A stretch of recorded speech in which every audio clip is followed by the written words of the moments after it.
There's something you need to hear, and it might ruin the way you see yourself. You were never hard to read, not to the people who mattered, not to the people who were paying attention. They already knew. The way your voice shifted when you lied, the way you laughed too hard when you felt invisible, the way you filled silences because being seen in stillness made you feel exposed. Someone read you once, not with words, but with attention. They saw the parts of you you have spent years trying to control, hide, or deny, and you did not even notice, because no one teaches you that being seen is not loud. It's subtle, it's slow, it's surgical. The best readers don't announce what they know. They simply never forget it. Nietzsche did not teach us how to read people to gain control. He showed us what happens when we don't, when we confuse the mask with the person, when we fall in love with someone's performance, or worse, when we believe our own. This video is not about mind tricks or body language hacks. It's about reading people at the level where truth leaks, in the pauses, the deflections, the tone beneath the tone. And by the time we are done, you won't just know how to read others. You will realize they have been reading you the entire time. This is not the beginning of clarity. It's the end of hiding. Most people think they are hard to read. They wear confidence like armor. They speak with rehearsed certainty. They present themselves as curated identities, not because they are fake, but because they are afraid to be real. But Nietzsche saw straight through that. He believed people don't speak from truth. They speak from protection. Language, he said, was not created to reveal who we are. It was built to survive, to hide, to belong. So when someone talks, you're not hearing their soul. You are hearing their mask explain why it deserves to be accepted. We trust words too much, but people leak truth in places they don't realize. In tension, in silence, in misalignment between what they say and how they say it. Nietzsche did not just study language, he studied contradiction. He believed that truth is not in what's said, it's in what's avoided. And once you start looking through that lens, the world becomes transparent. The confident man who never stops talking, he's terrified of stillness. The perfectionist woman obsessed with control, she's at war with her own inner chaos. The people who judge the loudest often hate in others what they can't face in themselves. People are not mysteries. They are patterns. Patterns shaped by pain, by childhood, by fear, repeated until they become personality. And when you start seeing people this way, you will never go back. Because what once looked like arrogance, you will see as insecurity. What once felt like rejection, you will understand as self-protection. What once hurt you, now simply makes sense. You don't need a degree in psychology to read people. You just need to stop believing what they say and start listening to what they show. Because Nietzsche was right. People are not hiding from you. They are hiding from themselves. Every profound spirit needs a mask. That's what Nietzsche said. And like most of his insights, it was not just poetic. It was dangerous. Because once you understand this, you stop believing in the surface. You stop trusting smiles. You stop mistaking kindness for purity. You stop thinking that what someone shows you is who they are. Masks are not worn because people are fake. They are worn because the truth would cost too much. From childhood, we learn this. If you cry too loud, you're too sensitive. If you question too much, you're too difficult. If you shine too bright, you're too full of yourself. So we adjust. We become palatable. We shapeshift into who we think the world will accept. And we call it personality. But Nietzsche knew the truth. He knew that identity, as most people present it, is a mask, not a lie, but a survival mechanism. And the deeper someone is, the more layered their mask becomes. Because the more profound your spirit, the more dangerous your authenticity can feel, to others and to yourself. But here's the catch. Masks leak. No matter how carefully they're constructed, they slip. They leak in body language, the stiff shoulders, the fidgeting hands. They leak in tone, the overly practiced voice, the hollow laugh. They leak in discomfort, when the subject gets too close, when the silence gets too loud. Real identity does not live in what someone says, it lives in their contradictions. The person who claims they're fine while clenching their jaw. The one who preaches positivity but can't sit still in silence. The person who tells you they don't care what people think, while obsessively checking how they're being perceived. That's not deception, that's the mask cracking. And if you're sharp enough to see it, you'll realize. The real person always lives beneath the performance, not polished, not clean, but raw, scared, unfiltered. When you stop believing in masks, you don't just start reading people. You start recognizing how many masks you've worn too.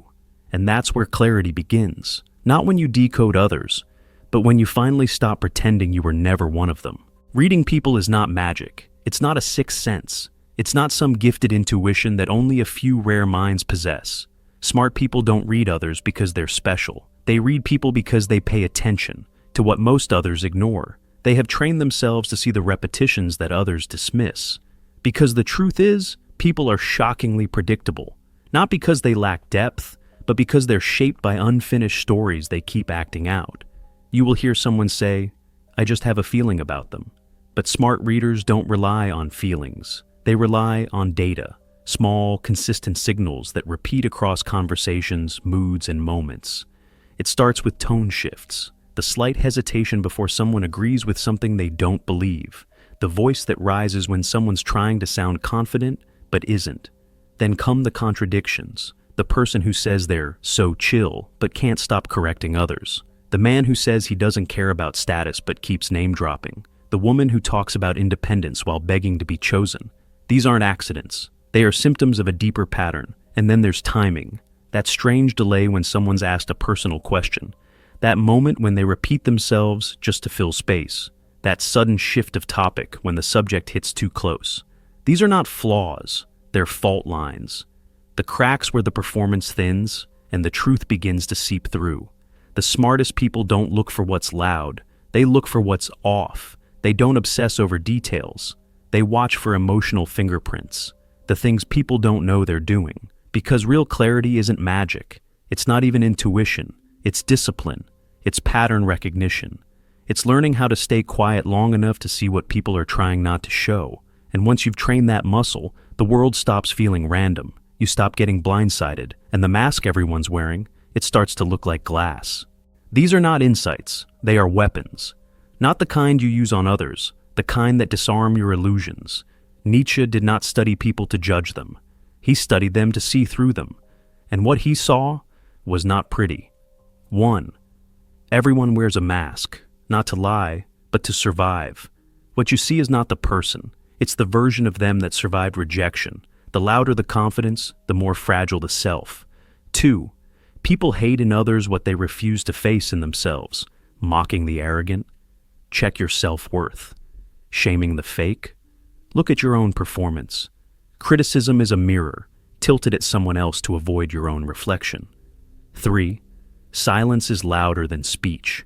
The truth leaks in pauses, the delay, the sigh, the forced smile. People avoid what reveals them, and that avoidance is a confession. 4. Self-deception comes before lying to others. People don't just fake things to manipulate you. They rehearse their own denial. I'm fine. I've moved on. I don't care. They believed it first, because they had to. 5. Criticism is not analysis. It's autobiography. When someone constantly points out what's wrong in the world, they're telling you what's broken inside them.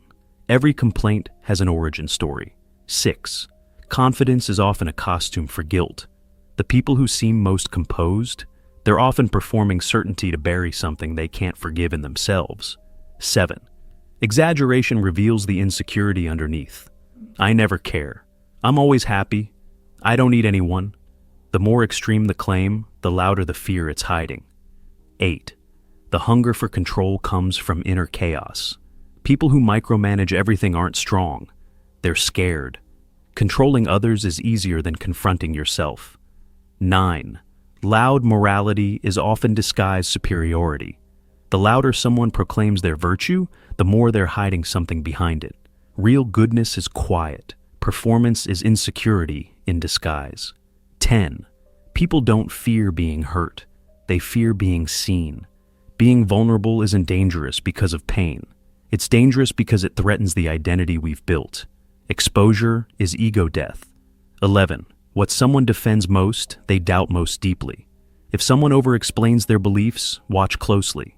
They're not convincing you, they're trying to convince themselves. 12. The need to be remembered hides the fear of being forgotten. People who chase attention, the loudest in the room, the most visible online, aren't vain. They're terrified they don't matter. 13. Envy wears the mask of hate. People don't attack what they despise. They attack what they secretly desire. But don't believe they hate you. They believe they can't be you. 14. No one speaks from logic. They speak from pain. A person's beliefs aren't built on facts. They're built on scars. Every opinion has a wound beneath it. 15. Childhood doesn't disappear. It replays. The adult who dominates conversations was once ignored.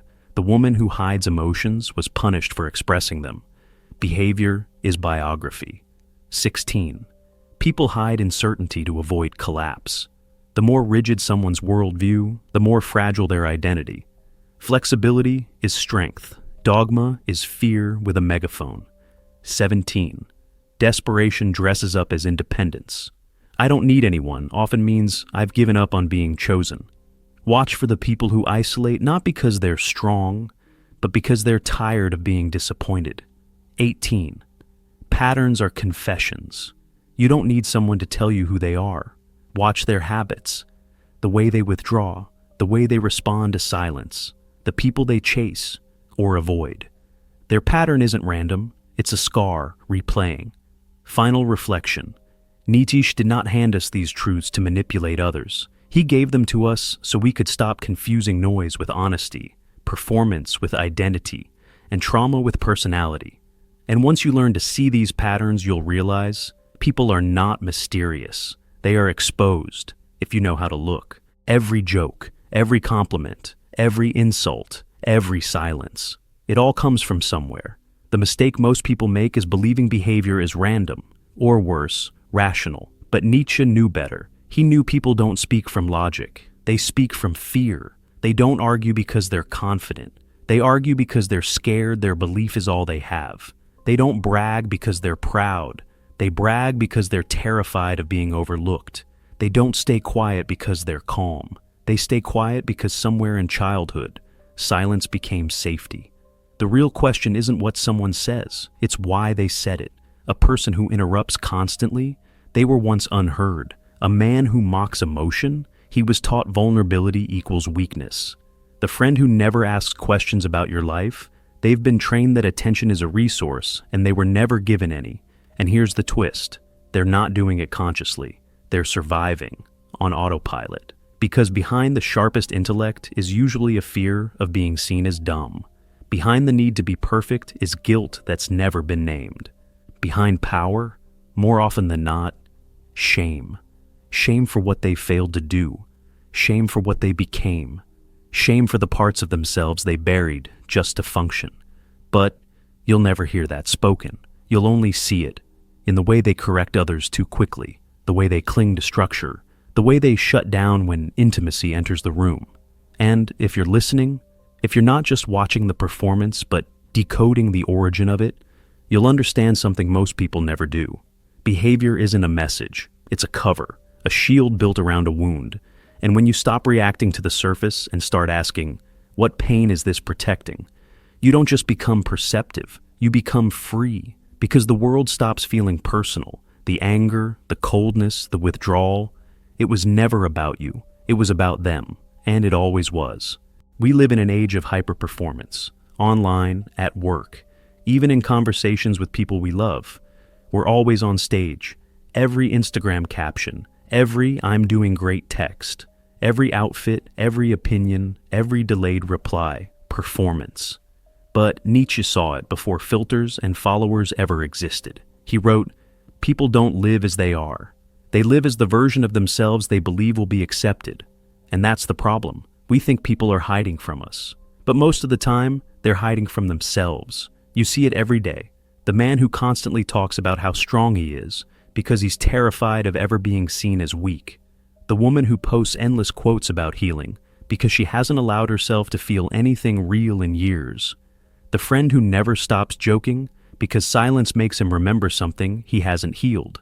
People aren't fake, they're scared. Scared that if they drop the act, they'll be abandoned, rejected, irrelevant. So they curate their kindness to be admired. They weaponize their beliefs to feel powerful. They flaunt their independence to distract from the loneliness they won't admit. And the most dangerous part, they don't even know they're doing it. You ask someone how they're doing. They smile. I'm good. But their jaw clenches. Their shoulders stay tense. Their laugh is a second too forced. Their eyes flicker when yours don't. They're not lying to deceive you. They're lying to protect the version of themselves they've learned is safe. The strong one, the perfect one, the healer, the unbothered one, the spiritual one, the masculine one, the always in control one. Because in a world that rewards image over honesty, telling the truth, even to yourself, becomes dangerous. But truth leaks anyway, always. It slips through the cracks of control. The way someone deflects when a topic gets too close. The way they over-apologize for something minor. The way they laugh too loudly, as if volume can hide the fracture underneath. These aren't just quirks. They're confessions in disguise. They're the ego's way of saying, I don't know how to be seen without being destroyed. And as pressure builds, from life, from loss, from time, the performance breaks down. That's when you get the moment, the real moment. The sigh they didn't mean to let out. The pause that lasts 1 second too long. The way they suddenly go quiet after seeming so sure of themselves. The eyes that well up before the sentence finishes. The breath they take before they answer, like they're holding something back. That's not weakness. That's the soul surfacing. Even if only for a second, because the truest version of a person is never who they perform to be. It's who they become when they forget to perform. So if you're the kind of person who notices this, if you feel things shift in a room before anyone speaks, if you catch the moment when someone's mask starts to crack, you're not just observant. You're witnessing a sacred moment, the version of them they haven't even dared to meet, the version they've buried beneath identity, survival, and the need to be accepted. And once you see it, you can't unsee it. You begin to understand that reading people isn't about judgment, it's about compassion. Because when someone breaks character, they're finally showing you who they really are. There's a moment that happens, quietly, suddenly, without warning, but never without consequence. You're sitting in a conversation, listening to someone complain, posture, or boast. And for the first time, you don't react. You don't take it personally. You don't feel attacked. You don't feel the need to defend yourself. You just see them. The patterns, the tone, the pacing, the way they over-explain, the way their confidence feels hollow, the way their silence is too loud. And suddenly, it clicks. This isn't about you. It was never about you. The things that used to anger you, the coldness, the arrogance, the clinginess, they don't sting the same way anymore. Because now, you recognize them for what they are.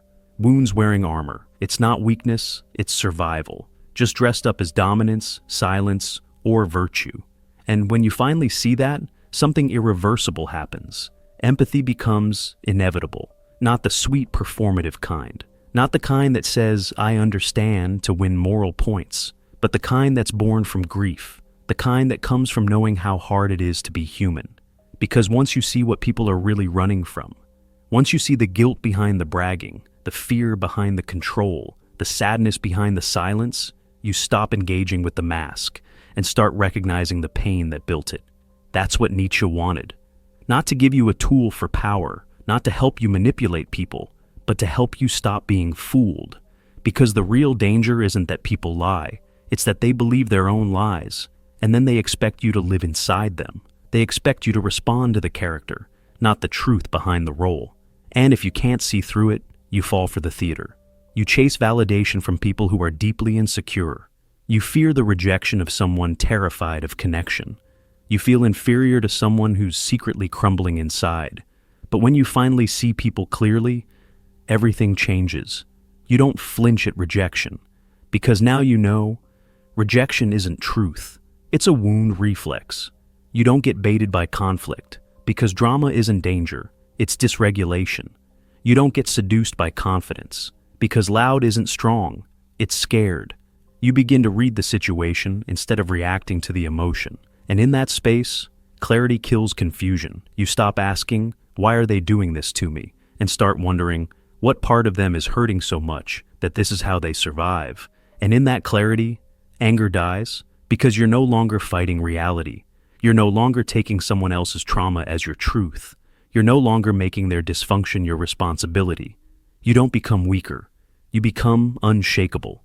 Not because you're cold, but because you're finally awake. Awake to the architecture of human behavior. Awake to the patterns behind the personalities.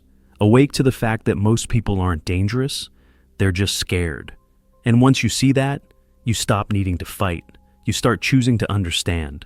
Because when you finally see people clearly, manipulation dies, resentment fades, and power returns to you. You were never becoming a reader.